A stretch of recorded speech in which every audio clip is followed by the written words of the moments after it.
এই যে দেখেন সারা পৃথিবী থেকে লক্ষ লক্ষ হাজী সাহেবরা আসছে, সবাই কিন্তু পাথর মারছে। সবাই পাথর মারছে না?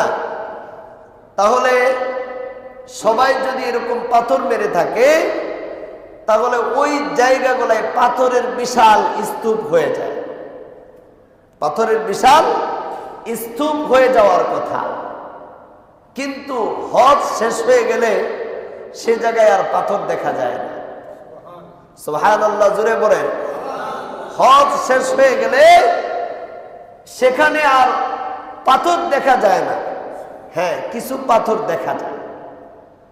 তাফসীরের কিতাবের মধ্যে আসছে, যেই হাজী সাহেবদের হজ কবুল হয়, তাদের নিক্ষিপ্ত পাথরগুলা আল্লাহর ফেরেশতারা সেগুলা উঠিয়ে নিয়ে যায়। সুবহানাল্লাহ।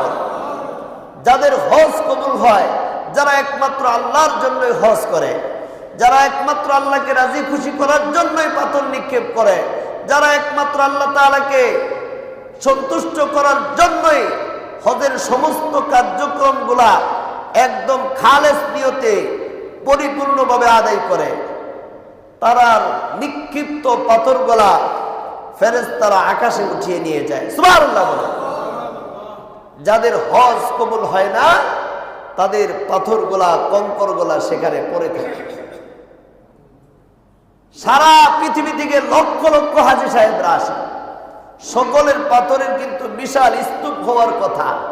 এগুলা কিন্তু সৌদি সরকারের এরকম ভাবে বিশাল বড় বড় গাড়ি দিয়ে পাথরগুলা সরানোর কথা।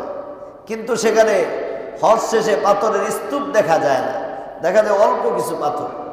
কেন? ওই যে যাদের হজ কবুল হয়েছে, ফেরেশতারা পাথরগুলা উঠায় নিয়ে গেছে। যাদের হজ কবুল হয় নাই, তাদের পাথরগুলা রয়ে গেছে।